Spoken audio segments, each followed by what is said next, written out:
Akşamınız hayırlı, hormatly kardeşler. Bugün at ve soyat baradaky reformanın jemleýici e, oturuluşunu amalaşdyrmakçy bolýar. Geçenki nemede köprek ýa-ni at ve soyat reformasynyň näme üçin ediljekdigi barada gurrun gitdi de ýa-ni bir milli kimligiň dikelmesi ýatyr arkasynda. Indi milli kimlik näme üçin gerek diýipdik? Milli kimlik bolmasa e, ýa-ni bir jemgyýet özüne gorap bilmeýär, esasanam şuňky döwürlerde şeýlerä bolup durdy. Indi jemgyýetleriň bir ýady bolýar, taryhy bolmaly. Taryhyndaky bolan ýalňyşlyklar, dogrular, hemmesini bilmeli. Şol zatlar bir jemgyýete kimlik berýär-de. Bizde şol zat ýok, görseňiz, Niyaz döwrem eýýäm ýatdan çykdy. Ýoksam şu 20 ýyl bolanokda entek. 20 ýyl geçmänkä Niyaz döwri ýatdan çykdy. Beýleki milletler 1000 ýyl, 2000 ýyl mysal üçin Cöhitler 3000 ýyllyk ýurdumuz diýip şu wagtky Israil gurup berler. 3000 ýyldan bäri biz şu taýlarda ýaşaýas diýip. Şonuň ýaly aňyry çuňluğa gidip bilýärler. Ýöne biz 20 ýyl mundan öňe ýadymyzdan çykarypdyrys. Bu şoň bilen baglanyşykly.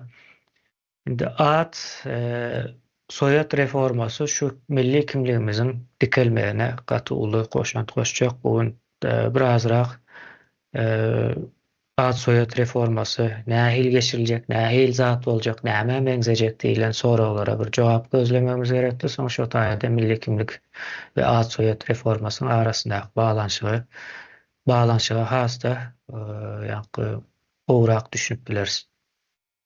Şeýle, indi men bir gysga nemelere aýdyp bereýin.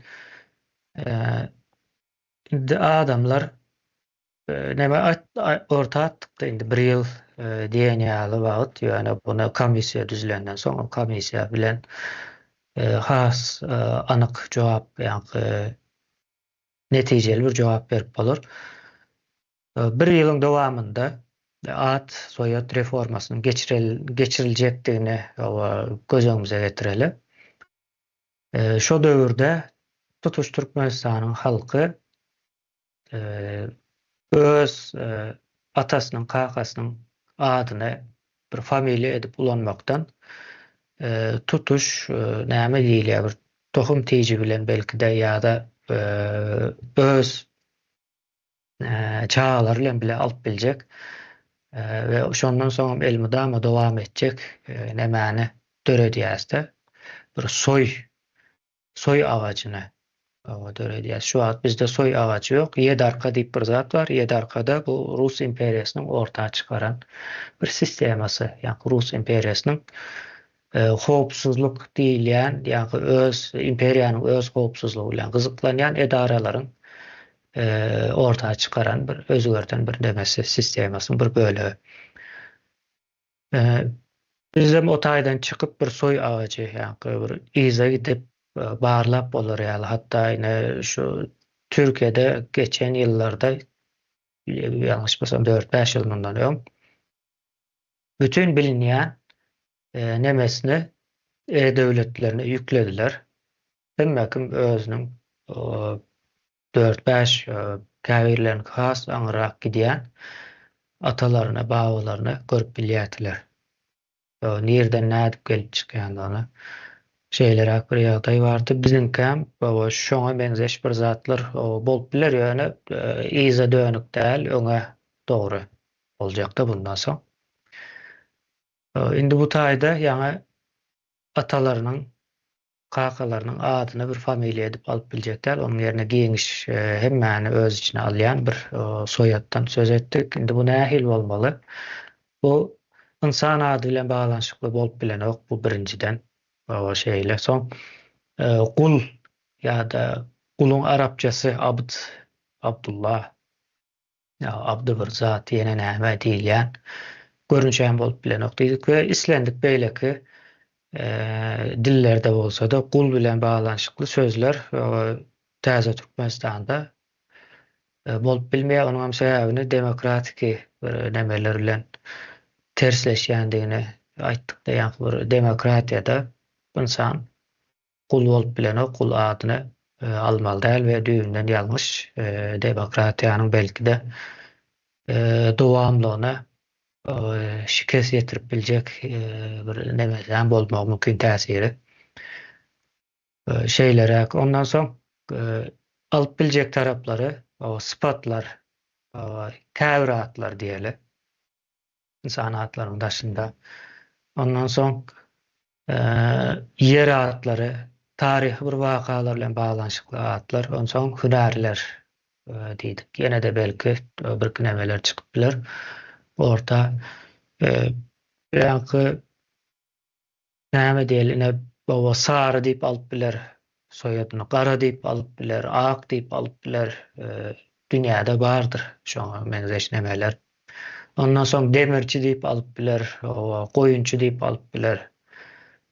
Näme hünär bar bolsa, hünär bilen baglanyşykly alyp biler. Belki de günümüziň modern şertlerinde de neme bardyr, mysal üçin guruluşçy diýip almagy mümkin.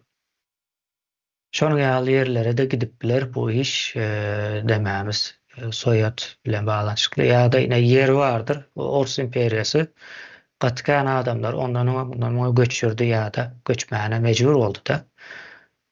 Ine ýa-ni Owganistanda öňler neme diýen ekenler-de. Gyzılaýakly diýip, mysal üçin Gyzılaýakdan göçen käbir türkmenler Owganistanda şo Gyzılaýakly ýa-da pelany Gyzılaýak diýip şonuň ýaly atlar alýan eken, ýani yer bilen baglanyşykly. Bizde de izini bir göz gezdirip görse, ondan sürgün edilendir. Mesela imperiyalar gelen vakti şey diýendirler. Yani şol topraklarda ýaşap ýören halklaryň kellesini garşdyrmalyda. Yerini üýtgeseň täze yerler, täze nemeler, birazrak bolsa da imperiýa güýçlenmäne wagt gazanýar. Ýa-da täze strategiýalaryny töretmäne ýene näme şoňa benzeş zatlar bilen baglanyşykly. Şo zatlaryň hem üstü açılar aňyra gitsek. Şeýle kardeşler, bu arada pikirlerinizi, düşüncelerinizi alalyň, birlelikde diňläliň.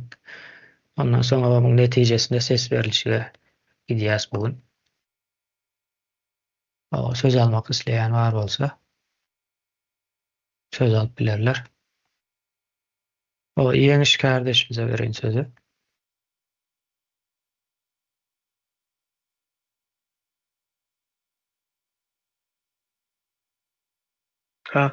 Ne ýani nemedik geçdiňde şu at soýadyň üýtgözülmegi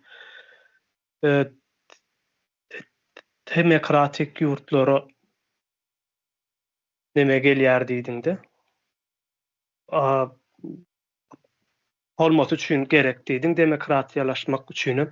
Indi bizde häzirki ýagdaýda üns berýän da on şu at goýmak nemesine de hiç ýyly üns berilmändir ekenine şuň üçin ine aýal nemeler gyýy çagalaryň atlaryna doýduk, besir, ogul gerek ýa-da ýene şolar ýalaky atlar goýulýar ýa bolmasa erkek adamlaryň atlaryna goýulýan atlar bardyr.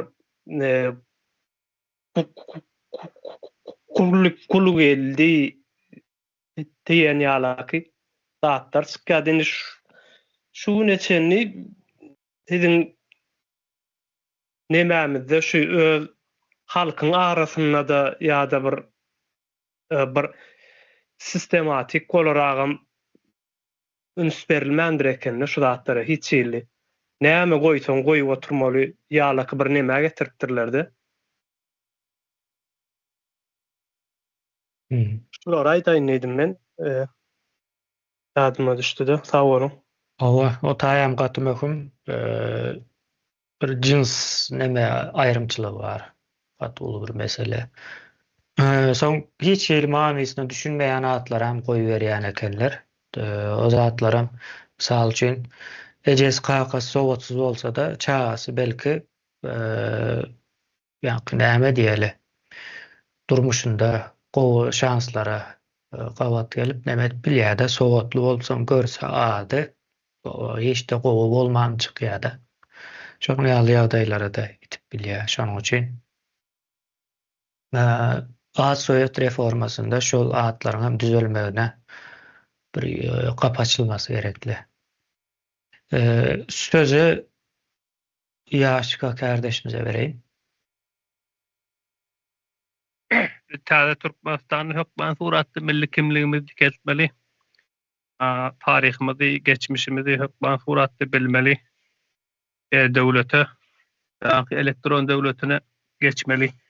Bir topar ýankam kardeşimiz aýtyp geçdiýeňiz şu bir oýlanman goýlan şu kul hakyna öňünden gelýänler bar, öňünden gelýän bar, izinden gelýänler bar. Ol atlar aýyrmaly. Täze kimlik berilenmä, täze Türkmenistanyň şol atlaryň bir diýary men mysal üçin okap geçeň. Hudaýgoly diýe, Berdegoly diýe, Aşyrgoly diýe, Orazgoly diýe, Täçgoly diýe, Taňargoly diýe, diňe goly bolup gitip durby. Öňünden gelýänlere mar, Gulmät diýe, Gulmurat diýe, Gul geldi diýe, Gul durdy diýe. Bular bir mysal hökümini aýtyp geçeň diýdim. Ondan soň täze kimligi hökmanyň suratda ýanky täzeki sistemanyň bir pasport aljagym bolsaň görgi, çalışjagym bolsaň görgi, o gitmeli, gatnamaly mun elektron döwletinde halkymyz bir oturan ýerinde alybylar ýalag edip şu e-döwlete geçse gaty gowy bolar. Ýani şonu teklip edýän e-döwlete geçmeni. Bir mysal getirip bereyim, bir pasporty zaýalap çalışjagym bolsaň 3 aýlap gatnamaly. Men öz maşgalamda bolan zatyn geliniň pasporty sumkasynda galypdyr, şu daşuwda gitip gelende sumkasyna uruçka bar eken, şol çogup şoň üstüne dökülipdir. Şoň pasport stola baransaň aý näme boldy? Bolan zat berle görüp durdyň. Aýana arza ýaz. Awa naçanlyk milisiýaň adyny düşündürüş ýaz. Ýaşenlerine spravka ýetir. Ýapyň gitgäsi 3 aý gatnady. Şolar ýa halkymyz kösenmez ýaly oturan ýerine sistema girip başvurup alybylar ýalak etmeli. Hem täze beriljek kimliklerimiz hem gaty kalitaly bolmaly. Türkmenistan ysy döwlet ýanky ıssa sowga daýanykly. Olaryň beren pasporty ýaly edibany. Tähel näme bolsa saralyp batýa bolmasa da zaýlanýa. Şol atlara aýdan diýdim gysgaça. Sag bolun söz bereňiz. Sağ olun. O sözü Hayat kardeşimize vereyim. Şu at koyma meselesi var da atlarda kol ya da başka hakaret eden bir sözcüklere ada koymalı der. Diýerslerim bunun gaty uly täsiri var. Adyň insanyň psihologiýasyna gaty uly täsiri var eken. Şuňa bütün dünýäde bu atlary araştıran, analiz eden bilim dalları vardır. Nämedir onun adı antroponomi diýämi? Sonyanak bir bilim dalı vardır. Nämäni atları analiz etýändir. Ve bugün o bilimsel çalışmalar vardır. O şonun adyň insanyň üzerinde uly bir etkisini bardygyny görkezýär. Mesela mine türkmemeleri vardır, araştırmacılar. Diýerler ki şonyanaklar atlar vardır. Savaş, alev ya da volkan diýen atlar var da, olar insanda bir agresiýa göretýär. Sebebi bu sene bu sözün nämedigini biz bilýärse, meselem diýen bir adama gül diýen wagty bizim zihnimizde o gülü canlandyrýas. Doğru dälmi? Biz ýa-ni gülüň nämedigini bilýäs we pozitiv täsir etdirýär bizim psihologiýamyza. Pozitif täsir etýändir. Onun aksyna meselem tiken diýsek ya da bir sıçan ya da bir yılan sözünü getiren aklımız insanların zihninde o neme canlanýandyr. O şo diýişim ýanagam söz meselemine kul sözü diyelim. Kul nämedigini insan bilýär zihninde. O bilinç altında galýar we şol psihologiýa täsir etýär diýär. Ondan sonra biz günlük rutin hayatımızda en köp ullanýan adymyzdyr. Günlük sosyal durmuşumuzda hep adımız bilen bir-birimizin adımız tutanımız üçün biz böyle köp gaýtalanma var, süreklilik vardır.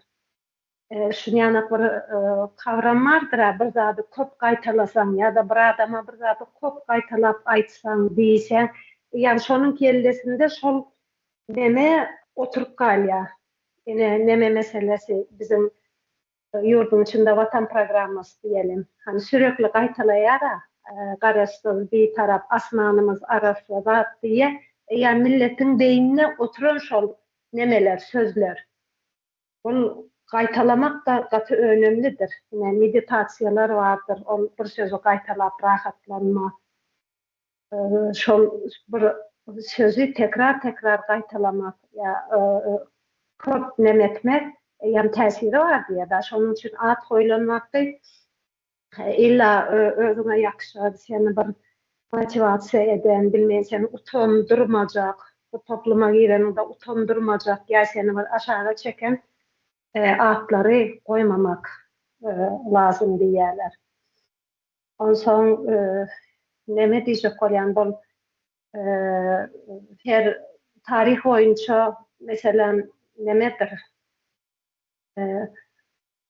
Her öňe çykan kultura ýa-da öňe çykan sistema öz ady bilen gelendir. Men kiçik wagtda mesela men doglan wagtda maňa ad goýupdyrlar. Börogly destandan bir ad goýupdyrlar. Ondan soň men özümi bilip başlandan soň ýam ol ada bir tepkim boldy da. Dädem bilen kan urşýardym. Sen maňa näçin ön katlardan goýdun, näçin maňa modern ad goýmadyn, şeýle o wagt Soýuzyň bir sistemasy bardy bizde. Bizim Rus mektepde okanymyz üçin ol ady bir hili kabul eden zokduk. Ýam o sistema ol adlary atrofiýa etýärmi ýa bir hili çetleşdirýärmi seni şol adlardan? Öz adlaryny, o sistema öz adyny saňa goýma mejbur etýärmi? Ondan soň şol kän neme diýerdim dädeme, men islama şol ady, maňa aýtma şol ady, ol garrylaryň ady, öňküleriň ady, men modern ad isleýän diýip isyan eden soň meniň adyma başga bir ikinji ad goýdular. Şol ad bilen nemäň toplumyň içinde mektepde şol ad bilen nemetdim, ýörgüllü boldy ol adym. Ondan soň bärik Türkiýe işlemä geldik.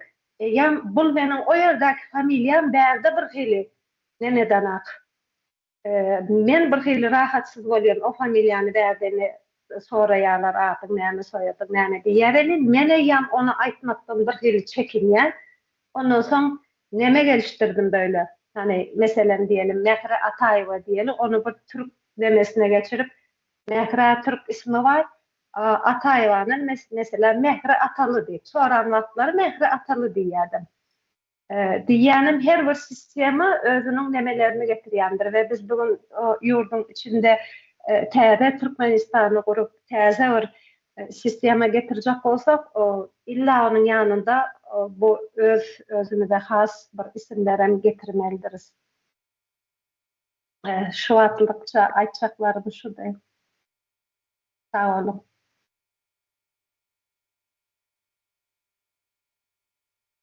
Mawa sağ olun.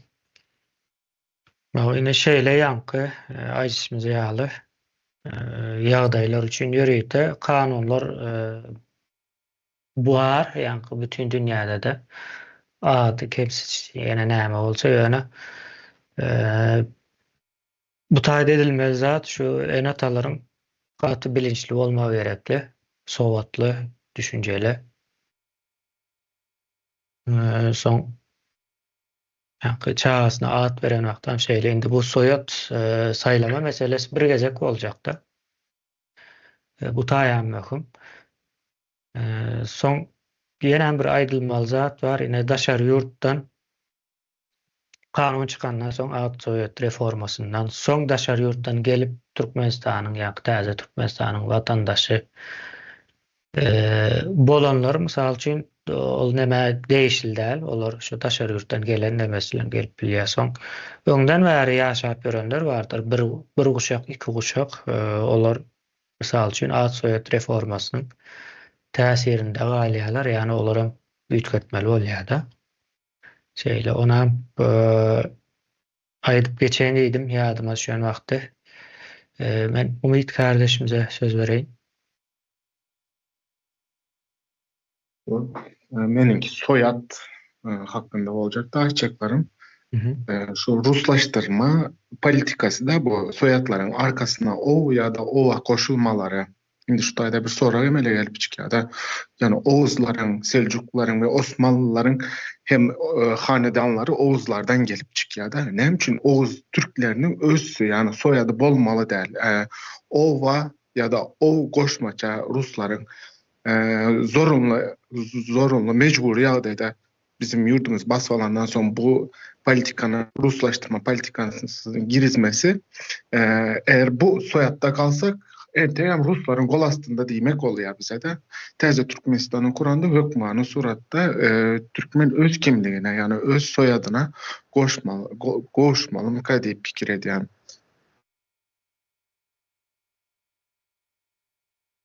Wa. Sağ olun.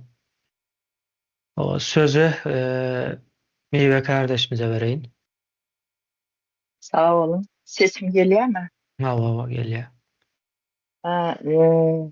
Kardeşlerimizin mesela hazır aydanlarını eşittim. Şu önkü dövrlerde fazendada kulları iş eden vaktinde her bir fazendanın özünün möhürü olupdur. Şu öz tezede olan çağasına misal için erhele bar olsa iş yaptıran şoların kulları şu çağasına doğulan vaktinden klima koyulan şu o da basıp şu özlerinin nemelerini koyupturlar da klimalarını. Şu kaçayan yağdayında hem başka bir fazenda giren yağdayında hem öz kulunu tapıp yeni alıp gelip cezalandırmak için. Nıha bizden şu soyad var arada aydanda bizde soyadımızda adlarımızda Araplaştırma raşizmin kolonyasının altındalığını bildirmek için o şu zatlar var. Ondan da şaram misal için Türkmen dilinde men özümden alanımda men babamın adı Ömür eken. Ö harfi Ruslarda olmadığı için Umar deyip koyupturlar. Men misal için öz babamın soyadında şam yok. Şu Rusların işine gelen familyanı koyup şunu nemede oturuyorum, götürüyorum. Şunun için şu neme barada aydılanda şu soyad barada aydılanda, ak barada aydılanda Türkmen indi bir silkinmeli. Birinci oçur şu ayna seyredende öz kimligi bilen, öz nemesi bilen Araplaştırmadan, Ruslaştırmadan uzaklaşıp indi özümüze şu sabır, şükür, kul, şoň ýaly atlaram ayırıp öz Türkmenimizin Türkmenistan kurulanda ilk önce şu başlanmalı şu ad soyatdan başlamalı deyip yaxşı fikir orta atılanı goldayan şonu aýdaýyn diýdim. Sağ olun. O biz özümüzi aynada gören vaktimiz o kimi görýäs? Atı doğru söz bu kendi diýen bu taýda. O biz ayna seyredenimizde özümüzü görmeli de hakyky özümüzü. Men sözü Hayat kardeşimize vereyim.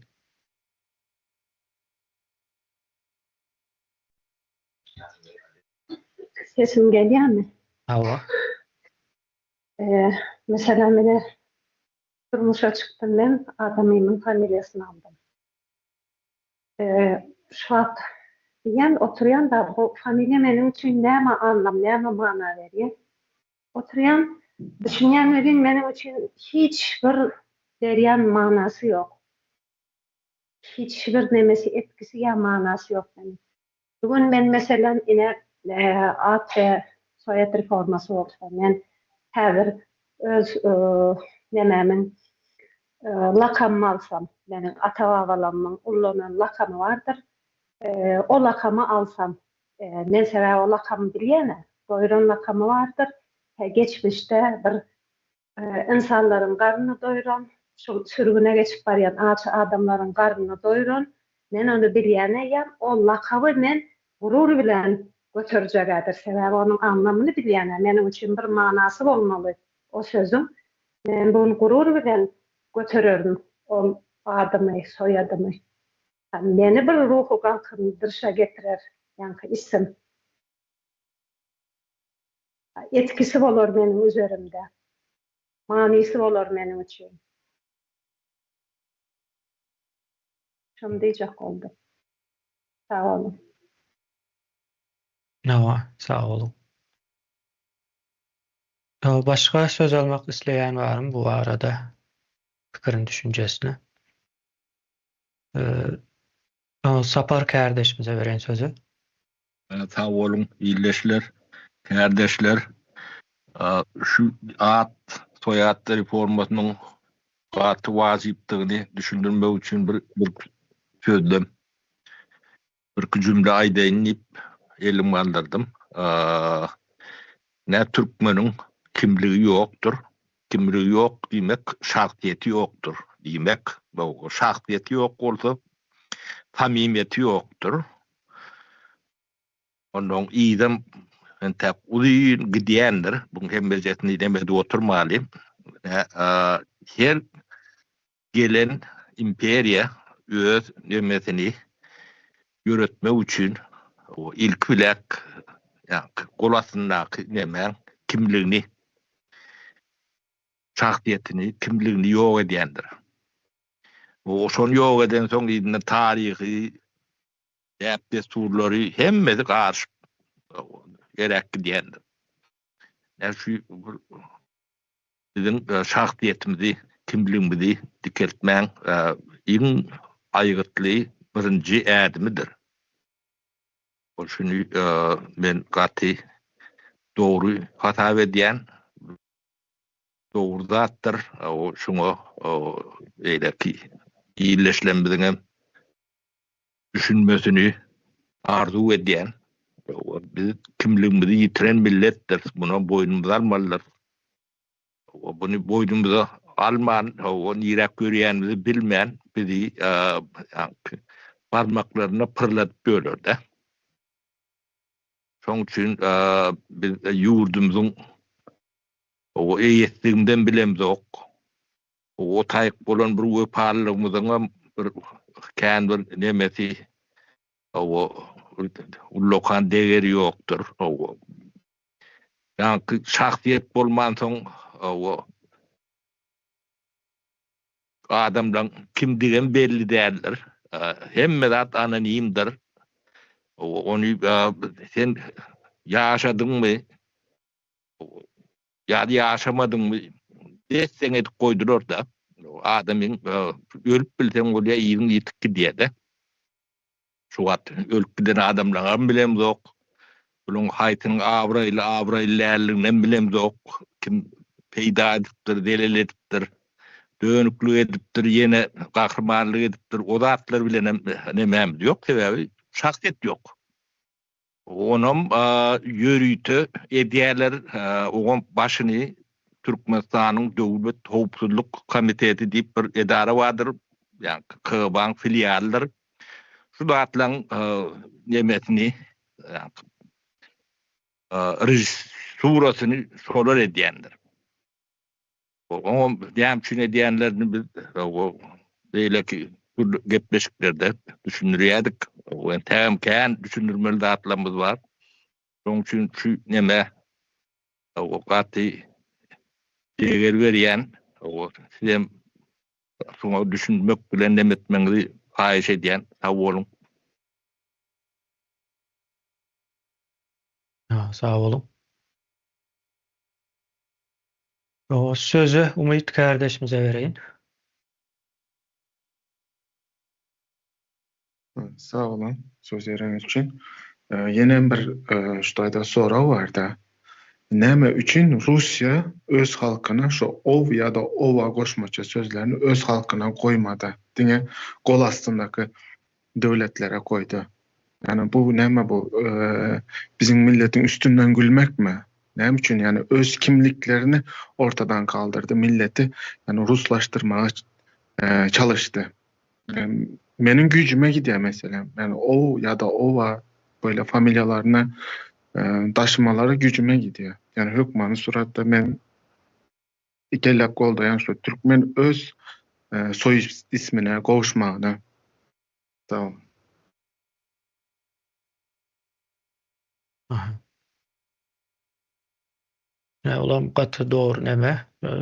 Geçenlerde de biraz gurur edipdik ne ova şu Orsların özlerinin kolasına geçen halkları sınıflandırması, tanaması, izarlaması için koyulan bir neme de olam yeterli olmandır son oçtuğa deyip bir nemenem koşuyalar arasına. Şey dip yani doğulu öz kontrollerinin aşağına getiren olmalı. Onda ben sözü Yeniş kardeşimize vereyim.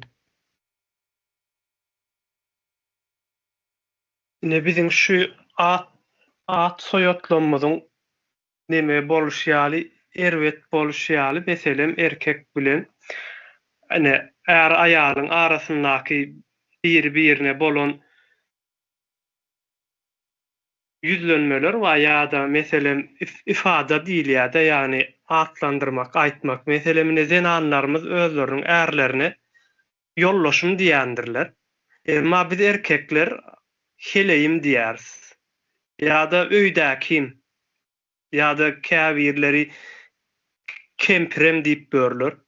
Ýani erkeklerden ayallar tarapyna, zenanlar tarapyna da bir neme baskı bardy. O da nirden gelýär? Olam meselem erkek adamlaryň familiýasy, meselem menkini alaly Çariýew. Eger bunu zenan boljak bolsa Çary wa bolmaly. Ýani men Çariýew, o Çary wa. Ýani ýew bilen wa bolup, ýani neme gidirýärlerde aýrymçylyk goýulan ekeni-de, ýani araplaşmada da erkek bilen aýalyň arasyndaky aýrymçylygy ýasap gelenler ondan soň ruslaşmakda da bar bu zatlaryň hemmesi. Şoň üçin indi häzir biz öz nemämizi milli at soýadymyza neme ýapsak, geçiş yapsak, meselem diyelim men adym Yeňiş temirçi bolsa, meniň ayalymyň adam şo bolup gitmeli. Temirçi wa bolup gitmeliler, demirçi bolup gider. Yani nemelik aýrymçylyk ýok bolýar-da bu taýdadan.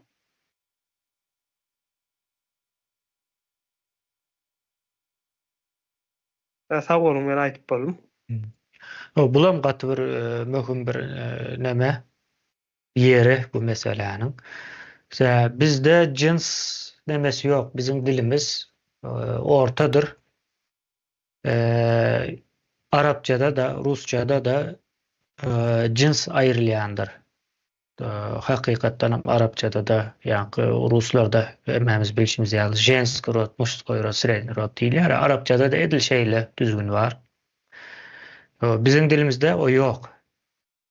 Bizim dilimizde şu zatlaryň ýoklugyny taryhy sereden wagtyňyz jemgyýetiň guruluşuna nähil täsir edýändigini hem görüp bilýäňiz. Ýani aýal erkek arasynda tapawut ýok. Hatda şeýle bir zat bar. Ýalňyşmasam hyýwanyň başı Araplar basyp alan wagty hyýwany. Hyýwanyň başynda bir aýal baş tutan. Şoňa benzeş nemeler bar. Ýani baş tutanyň jinsi tän möhüm bir neme däl. Hatda ýene Seljukly ýykyljak wagty Tomris hatun diýip neme bardyr. Şol nemäni dargatmajak bolup hereket edýär-de döwlete. Yani bizde käbir zatlar düýünden başgaça işleýär. Biz ne Arap ne Ors medeniýetine gawat gelemiz ok. Şonuň üçin ýa-ni ýeniş kardeşimiziň aýşyaly hawa aýal bolan üçin başgaça goşulmaly diýilen düzgün bolmaly däl we hakykatdan hem şeýle. Söze ben Halmurat kardeşimize bereýin. Sağ olun söz verýäňiz üçin. Bir gaty gyzykly tema. Doğrusunu aýtsak, men şu gurrumy ýa şu işi 1993-nji ýyly Moskwada ýola goýupdyk. Biz owa adymyň familiýamyzdan aýyrmaly şulatlar diýip bir çukura tüýkürdik. Ondan soň şol men krediýan 2000-nji ýyla çelli eden ähli çykyşlarymyzda Azatlar radiosyna has giýjirägim. Şol men Halmurat Söyünlik diýdim. O harpy ýokdy. Şeýralym Nurmuratov däli Şeýral Nurmurat diýip giderdi. Ýene bir kadam bar, olaram şol familiýasynyň o sözüni aýryp, atasynyň ady goýulýar, tutulýar. Soň çykyş etmeler garly bolan, soň bilatlarym bitip gitdi, ýöne pasportda ştat Şweçe gelende o wady bolan soň olaram şonu üýtgetmän o diýip berýär. Ýöne gozgolýan mesele gaty wajyp her bir adam üçin taryhyny bilmek, köküni bilmek bol zerurdur. Ýöne şu mahal geçmişimizi kän bilmämizsen aýsy taryhdan başlajagymyzy bilemdik da köp ýerde, köp halatda. Täp ýazgyda galan taryhlarymyz zataz, esasan şu soňky 800 ýylyň dowamy. Şoň üçin her bir adam goý, käri boýunça saýlap alsyn özüni. Siresi ýa taýpasy boýunça ýa ýaşaýan ýerligi boýunça ýöne şol haky orsun beren adyndan, familiýasyndan çykmamyz zerur sebäp şu zatlardan boşanmazak aýlanıp duran beren şoňa gelýär. Şoň üçin men pikir edýän şu zatlar näçe çalty ýola goýsak şonça gowy. Menem öl geljek netijemi aýtar, ýa hayat kardeşime aýtdy da men atamy şeýle hormat goýan eden işler bar. Şonuň tutan ýoluny men alyp gitdim özümi şeýle ýa-ni beýik duýjak kalbym hem beýik hem arasy mertebem ýokarda boljak. Şoň üçin terbiyemiz oýlanyp görmeli. Haýsy ad ýa lakam kärmi, haýsy bize ýa doktor diýip biralýan kärmi Lukman Niwalyan. Men elbette deputat diýip alasym ýok, ol wagtlaryň berilýän wezipe. Ýöne men pikir edýän şu meni şu derejelere ýeterenem, göterenem, doğrun göbek kanım dökülen toprağımam kızılar var. Ben şu öz adım Halmurat kızılar vatıl deyip kalsam mı kan diyen. Ol en tek o otornuklu pikirdal onu bana. Şu karara gelemezden son ben sonra öwes bilen kabul eder. Ben şol toprağım çağlasın. Sağ olun dinleyen için. Ýa sağ olun. Hawa sözü Hayat kardeşimize bereýin. Sesim gelýär. Hawa. Bizde neme yok. Bir çağa at koyacak vaktimiz. Bir ady hiç nemetmeýär. Etimologiyasına, yani aslına inip şol at nerden gelen kökeni, Arapça mıdır, Farsça mıdır, Türkçe, Türk nemesi midir, adı mıdır deyip hiçbir nememiz yok. Araştırma kulturamız yok da. Neme rastgele bir at koyas, yani italmazdır, yine ırşan yana bir merteben biraz keselden atlar ya da dalga geçilen atlar koyup bilyaz. O son şunyak neme var dene, bütün dünyada näçe danışmanlıklar var. Bu adam sana barıp çağa at koymazından barıp maslahat alıp bilýän bir şul adam kökeni nähili, şunu goýsam nähili bolýar. Her bir adam özüniň energiýasy bardyr, insana bir täsiri bardyr diýip nemeler bar da. Ondan soň şu bir bizde bir söz bar da. Ady birin jany bir diýip türkmende bir söz bar da. Şol bir küllükde aklyma şol geldi, men aýtdym. Ady birin jany bir diýerler. Diýmek bir her adam bir nemesi bardyr.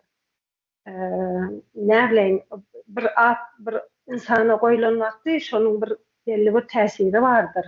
Belki diýdim dämi, şol daş töwereginde bolan köp rast gelen atlarymy bir açyk araşdyrdym da, meselem Halmırat diýen at ine benim hem garyndaşlarymyň içinde de var, nemede de tanışlarımın içinde de var Halmırat atlarym. Doğrudan bir ortak bir özelligini alýan nemeleri vardır. Korkusuz bir gılıkları vardır. Öňe atılıp çykýan gılıkları vardır. Mınyanak bir nähil diýeň, özünün nemesini, öz pozisiýasyny nemede gorap, öz pozisiýasyny savunan bir nemeler adam bir ortak özelliği topladığında şon yana. Şu Halmırat diýip bizde Halmırat ağany görýänlerde, mesela atılgandır böyle maksada okgully, gorkusuzca özünü ortağa koyan bir kişiligi var. Bizim hem bir garyndaşymyz var, uzagrak, ýa-ni gaty ýoş, neme da ýa-ni ya bir insana neme ziýan ýok, ýa bir ortalykda özüni görkezip ýören adam ýok. Emma ýa-ni bir neme ýokary okujaýa giren wagty ona haksız yere bir üçlük koýarlar. Şo wagty haksız yere goýdum maňa üçlüği. Ýene bir sanagyny goý isleteň diýär da ýankay. O da ýene bir sanak goýan diýär. Bu da ýene goý diýip 6-7 sanak üçlük goýduranda şol bilmeýän adynyň täsiri midir? Ady Halmırat delin gerek ýerde özüni ortağa atyp ol pozisiýasyny gorayan bir kişiligi var onuň. Ondan soň Sapar diýen atlarym ine çevremde köp duş gelýän atlardan näçe sanak sapar öýän, şu ýerde sapar aňam bar ine. Nemedir, ýiti bir sarkazmy bardyr bu adamlaryň. Demesi bardyr, bir ustaca laf sokma özellikleri vardır, birazcık da alay etme özellikleri vardır. Meniň tanadygym saparlar vardır, benim edir şon ýanak ortak bir özelligi var da. Gülälek diýip bardyr gyzlaryň ady. Näçe sanak gülälegi tanaýan, eli işe ýatkyn, meselem gaty işe ýatkyn, biraz urşagrakdyr. Merdanlar vardır, meselem köp merdan tanaýan. Bir ortak özelligi vardır, sinçidyrlar. Biram inat mı diýeň, gurur mu diýeň, anlaýamadym. Şol nemele özellikleri vardır. Kümüşler vardır meselem, gülekdirler, ha-ha-halap gülýändirler. Altınlar vardır, alıngandyrlar. Şon ýana hiç bir at üzerinde araştırma yapılan, ýa ýazylan kitaplarymız ýok. Ýa bir köküne iňip neme araştıran bir hiç nemeler ýok da bizde. Belki gelecekte nemediler, bu neme araştırırlar, belki adamlar bunun üstünden plom işlerler, danışmanlıklar açıp. Şuna aýdaýyn diýdim. Sağ olun. Bizde o şu atlaryň manysyna bir hil başgaçarak üns berýärler. Ýa it almaz diýildi de it almaz. Ýa ite de gerek däl diýilen ýa bir manysy var onuň. Ýöne şu ölýä, o ölmän galsyn diýip şo niýet bilen berýär welin ýöne. Olan bir sowatsyzlyk, jahillik meselesi. Sen onuň adyny it almaz ýene näme diýen bilen ölmän galýan bir ýagdaý ýok ol. Biz bilemiz o näçe it almazlar ölendir. Doğru dälmi? Ölüp giden soň ýatdan çykýar. Bize diňe ölmän alanlar gelýär-de.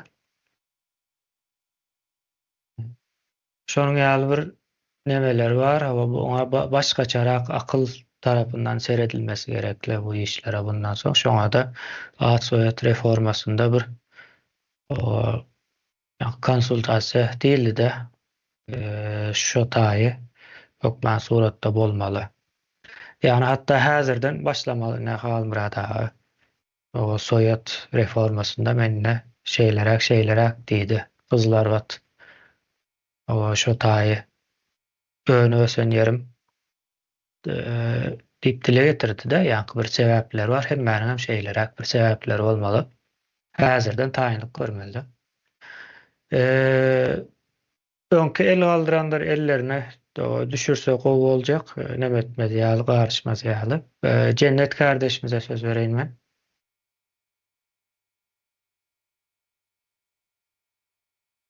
Kemine sen şo näme aýtdyň soýatlara oturumly yer bilenem baglaşdyryp bilýäs diýip. Şo näme gyzla ýakly diýdiň, şo ýerde Teka Moskva diýip näme ady bar. Köp yerler Ors ady bilen de şo Ors atlar ozal adyny öwürüp şondan näme soýat alsak bolarmy diýem. Adyny täzeden öwürüp oturma yerlerini. Soňam goşa atlarymız bar da, şol goşa atlarymyzam Halmurat diýe, Nurmurat diýe, näme Juma geldi zat diýip. Şolaram gysga edilýär da, şolar ýeki at bolsa diýen şonam bir näme aklyma geldi, aýdyn diýip. Jummy diýer, Nymmy diýer, Ateş diýer, Ataş diýer, Atamurat bolsa. O yeriň nemesi bilen baglanşykly ol. Näme täsir edip bolmazmy kan diýen. Yerlerimiz köpse Rus atlarynda da yer bilen baglanşdyrjak bolsaň şu atlaryny öwürsek diýende. Ondan soň näme soýada goýup bilerdik diýen. Türkmen atlary. Biziň şu täze Türkmenistanyň gurjak bolýanymyzam kimligimizi belli etmek üçin sebäbi düýpden meseleler çözmeli. Bu da at soýat reformasy ökman gerekdir. Geçende men aýdyp geçipdim. Bizim Oğuz soy ağacımız ilk Araplar saptılar, başına kesip öz kulturasyny oturdupdyrlar. Adymyzam şondan Araplaşypdyr. Abdy, Gulyal bolup. Soň adymyzam Araplar, Türkmenler diýip goýan. Ondan sonra Ruslar gelen sapdy olar Türkmenistan diýip ad berdiler. Familiýa berdiler. Ova Yevieva oçusta berdiler, Viç diýip şeýdip sapma. Oğuz kimligi belli bolmadyk, bolup galdyk da kimligimiz belli bolmadyk. Türkler aýdýardy sapyk, soýsuz diýip, ana şolardan bolup galdyk. Şoň üçin Oğuz soy ağacımızın düýbüne gidip sapılan yerinden ayırmalı, täzeden Oğuz soy ağacımızı yetiştirmeli. Şonun bilen öz kimligimiz, öz tarihimiz, kulturamız orta çıkar. Soňam geljekde täze Türkmenistanda ýaşlarymız açyş et başlar nesip bolsa daşary ýurt alımlar ýal ine şu açyş eden alımlaryň ady dakylypdyr. Eden işlerine meselem Newton'un, Ampere'in, Voltaire'in soyatlar görün näl ýakymly owadan. Şoň ýaly biziň hem adymyz, soýadymyzam ýakymly, manyly bolmaly. Şunun ýaly işlerde de manyly atlar galar. Geljekde de gaty uly rol oýnajak at soýadymyz. Uly täsir boljak. Sebäbi kimligimizi belli edende öz ýurduňa eýe çykyp bilýär. Geljek neslimizem buýsanar 100-150 ýyldan soňam şu geçirilen reforma üçin sag bolsun aýdarlar. Bizim indi öwrenip başladyk da gök türk Oğuzlaryň bolandygyny 1000 ýyldan soňra indi aýdyp başladyk buýsanyp öz kulturamyzyň bardygyny. Şoň üçin geljek neslimizem geljekde öwrenip bilerler. Täze Türkmenistan eden işlerimiz, yazgylarymız taryhda galjak. Olaram buýsanarlar şu adamlaryň geljegi üçin dogry sistema oturdup gidenler üçin olara görelde alarlyk galýa. Soň olaram şu sistemanyň has güýçli aýakda durmasy üçin çıtıraşarlar. Şoň üçin şonuň ýaly bir öňgörüjilik düşünjämdi aýdyp bilýän. At soýat reformasy geçirmesinde. Ösenin ýurtlara baksaň bizden 100-150 ýyl öňde bar ýa. Marsdan yer alyp ýörler, biz olsa indi tarihimizi öwrenip ýörs 21-nji asyrda. Şuň ýaly. Sağ olun. Sağ olun. Olur barsan yer alýar, biz tek öz yerimizi alyp bilemzok. Owa. Şeýle dogry taryhy baglanmamız gerekli. Şu tarih bilen ara gatnaşyk kesilen soň şu wagt näme belli däl. Şu wagt näme belli bolmandygy üçin hem geljek hem näme belli bolupdyr. Taryhy düşünenden soň biraz geljege taraban başgaçarak adam seyredip başlaýar-da. O gaty möhüm o mesele. O yerler ýene de möhüm yerleriň biri, ýani bu meselede möhüm zadyň biri. Rus imperiýasy gelen wagtda atlary üýtgedipdir. Hatda diňe o däl. Elmi damady üýtgeýär. Mysal üçin bir şäheriň ady näme üçin üýtgär?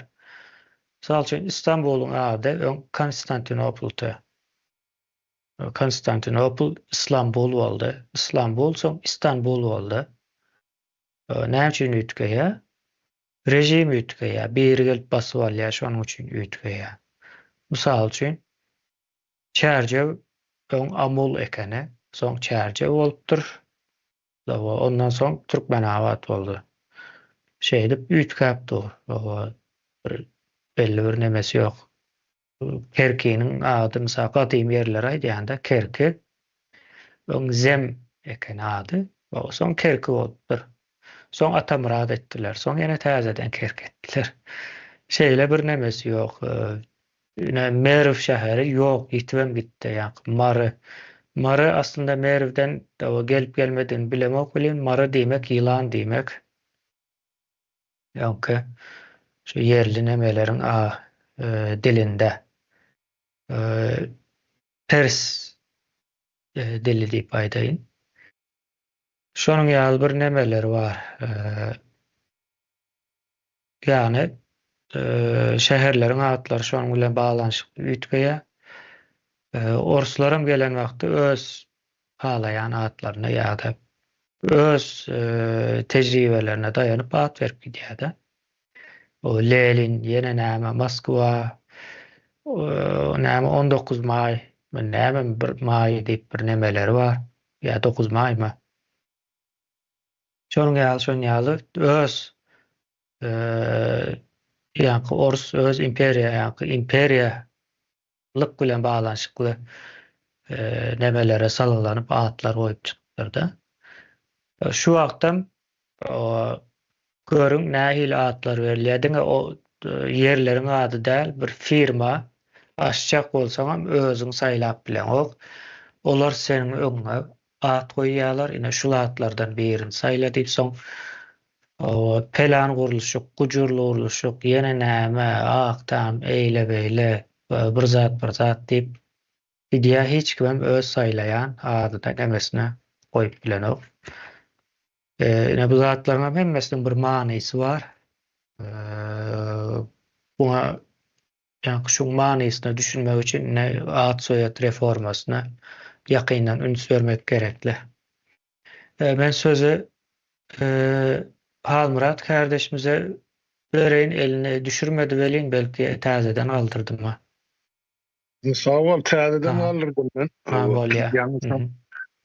Hayat kardeşini dinledim de onun erkek kişilerin atlarına beren o bahasına minnettarlyk bildirýän, belki sapara kimiz adymyza manasip bolmamyzam o mene ýerme kynandyranok belendir ýa-da aýtsak bolýan sebäp o adama berilende şol ady eýe bolýarlyk ol dogrudan hakykatdan bar da men erkek kişilerin adyny analiz edemek bolýan zenarlaryň içinde şu Gülnara atly zenan ömrüni edilýanyp kösenip geçirýän eken. Men 6-7 tany Gülnarany tanıyan Türkmenistanyň hiç birisiniň şol hayatyna ýa ömrüni ýa durmuşyny men bir kän şular ýaly bir bagtly ýaşaýyş görmedim de. Ya adamsy bilen aýrylşan, ya çağasyny ýitiren, ya kärini ýitiren, ya ýurdundan juda düşen, ya ýoluny urduran, ya şular ýaly. Ya türmede oturan. Hatta şol önkü Özbekistan'ın önkü diktatory we Kerim Fıngyzy olum Gülnarada. Ana ol şu neçeli türmede otur. Şu neçe milyard dolar ogurlanan bolsa şol kömek etmedi. Şoň üçin agyr atlar bolýar, ýeňil atlar bolýar. Men şu pikir bilen ýanky bir hayat kardeşim bilen arazylaşýan o bilemek tebigatın kanunumy ýa başga güýçleriň emesimi ýa enetan ihlasy bilen dakylan atlarymyz aratdy. Bir zat bar şu taýda şu atlaryň aňyrsyna şonu aýdaýyn. Ýöne bir bolgusyz atlarym bar da Türkmenne. Meselen men bilýän zadym şol 91-nji ýylyň 10-njy aprelinde 91 diýen bagyşlan 61-nji ýylyň ýa-ni 10-njy aprelinde Yuri Gagarin dema kosmosa uçanyny Türkmenistan'ı men bilýärlim bir 5-6 sany Gagarin atly ýigit bar. Marada var, Tejenne var, Balkan'da var, Aşgabat'ta var. Gagarin, adı Gagarin. Ya da bizim mektep direktörümüz vardı. Bunlar battı. Men okan 1-nji mektebimin direktori.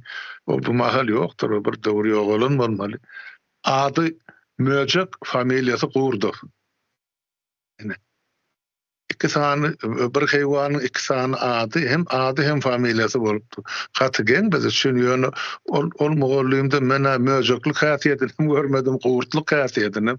Ýöne şular ýaly iki hatda kyrypdyr bilen türkmençilikde bar zatlar bardy. Ýani ekemin aýdyp geçdiňde şol italmaz näme şular ýaly at takylýar diýip şol ölümden çağan alık kalmak için şu bir Ezrail'i ağırlamak için dakılyan at deyip ikinci Türkiye atlarını boyuyorlar da Türkiye'si. Bu ırımçılığın alamet deyip düşünüyor. Nesıl atlardan uzaklaşmalı. Bulsa da asla gelsen hiç bir adım ne önünden ne ardından adın. O önünden ne yam sonra sen kul olmağı sonra buyuruyan da ana görüyan kurban kulu. Var da ana kulu da şöyle ortaydı.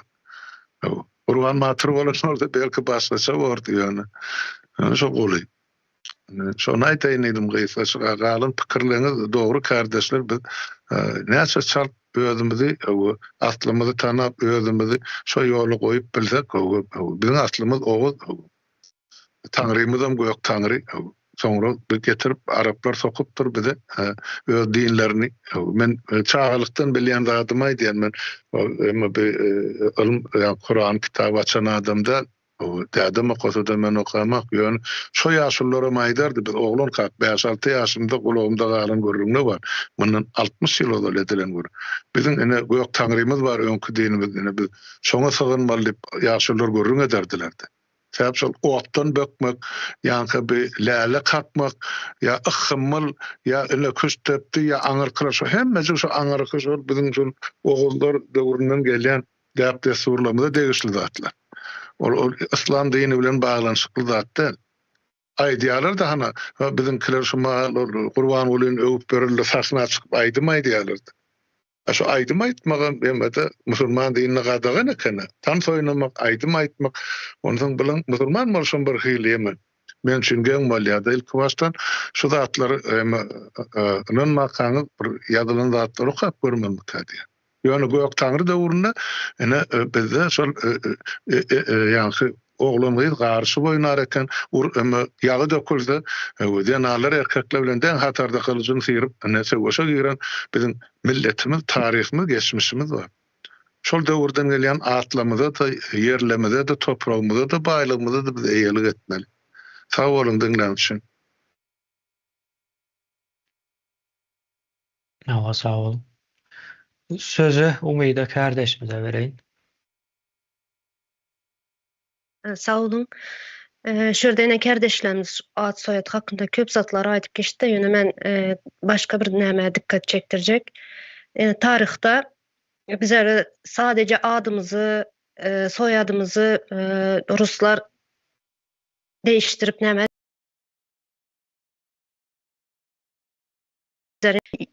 yurtumuzda %80% oba yerlerine, şäher yerleri, köp etraplara Rus gahrmanlarynyň ady takylan. Yani hazır bize Türkmenistan'da içinde wagty men mesela tarih bilen köp yani bilmeýärdik tarihi bunçasyny. Yani yurtun daşına çıkan soň hazır okap öğrenip, tarihimizi öğrenip, hazır indi oturup oylansan, şu yurtun içinde yani yarısından köpü Rus atlar. Ne Leninski var, Maksim Budyonski ne mesela Çerju'da Budyonski var. Şu Budyon bizlerin ne Budyonski familyadan adam. Bizlerin ne çem adamlarımızı milleti kıran adam şu. Ne için onun adı takılıyor bizlerin topraklarımıza? Ne için bizlerin özümüzün tarihte geçen kahramanlarımız yok mu? Ne için şuların adı takılmayın bizlere şu neredeki Orusların adı takılan yurdumuza? Ben yine şu teklifim şu soyadımız değiştirenden son şu topraklarımızdaki şu Rusların oba yerlerimize, şehir yerlerimize koyulan adlarından değiştirmesini teklif ediyen. Şunu aydayın, sağ olun. Hawa men onu belli alýan. Makul bir teklip meniň pikirimçe. Ad soýat reformasy bolup bilýän bolsa näçin? Ýa-ni yer atlarynyň reformasy bolmaly däl.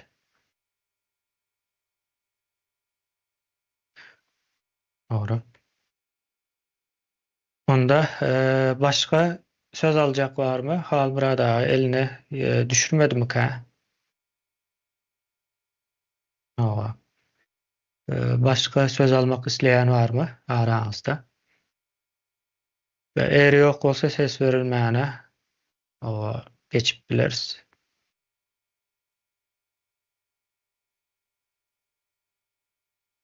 Ýok ýaly. Indi ses berilişe geçenimizde käbirleri elini galdyryp bilmeýär ýa telefondan ýa çykyp täzeden girip bilse çaltyrak şey bilerler.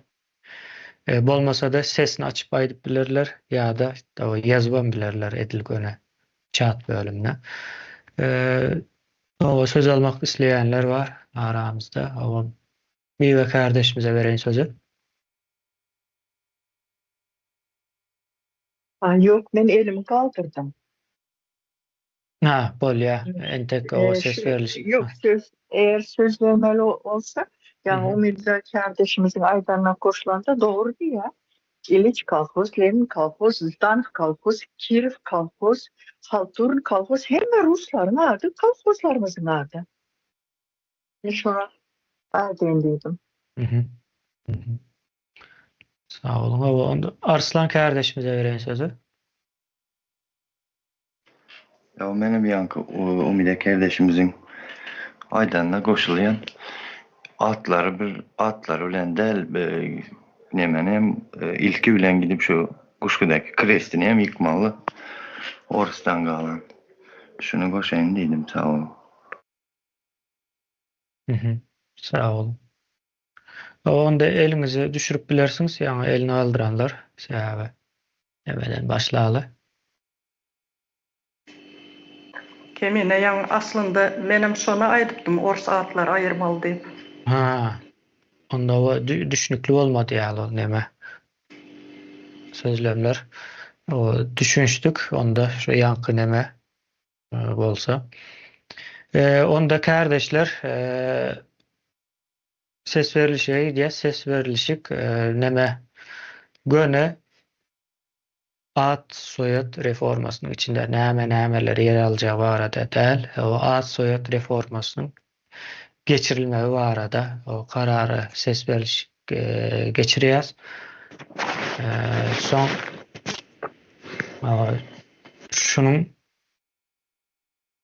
şunun esasında son bir komissiya dörediler. O komissiyada son käbir düzgün tertipleri koyar. Yani ileri yani geleceğe seredip käbir zatlar şu taýda düzdüler.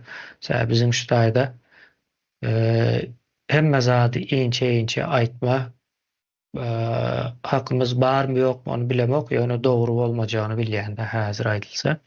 Şoň üçin bir komissiýa hem döredilmeli munyň. Komissiýa hem Edil Türkmenistana barandan soň döre taýinlagyny bildirenden soň ad soýad reformasyny durmuşa geçirmäni goýulmaly. Onda kardeşler Türkmenistanda milli kimligi dikeltmek maksatly yörediljek reformalaryň arasynda Ad soýat reformasynyň geçirilmegini kararyna almak boýunça ses berýiş geçirýäs. O karara howa diýýän bolsaňyz, goşulýan bolsaňyz o eliňize aldyryp bilersiňiz.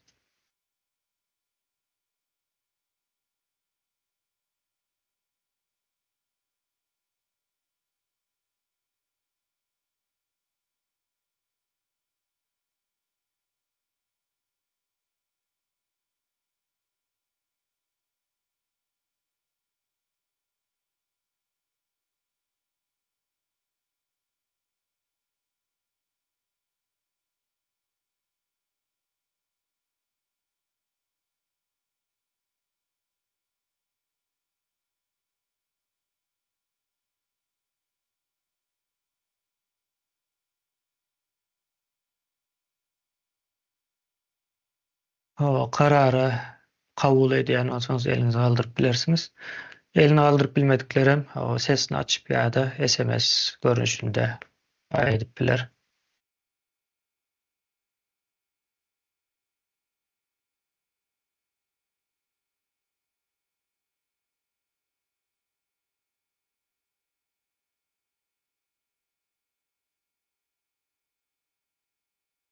Elini galdyranlar düşürmesin sebäbi entek neme demzok.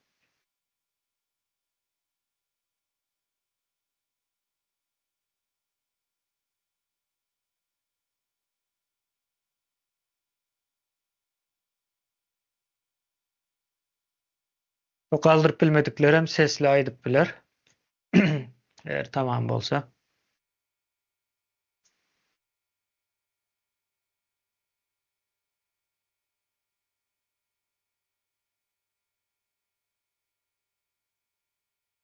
Aha. Kardeşler, o elinizi düşürüp bilersiňiz.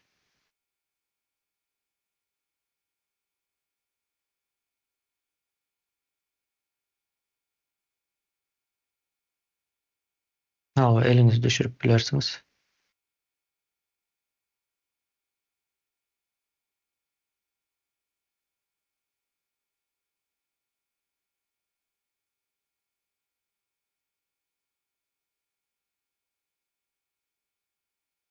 O merkim elini düşürsün. Düşürüp doňan bolsa telefonuňyz täzeden giriş çykyş etseňiz bolýar.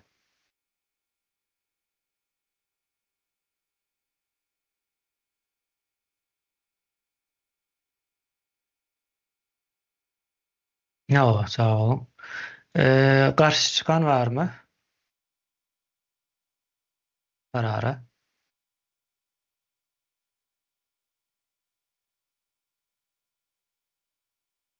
O sesini açmamaýdyp biler.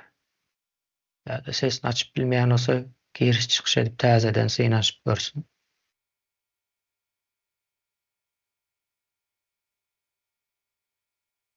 O saklanan barmy?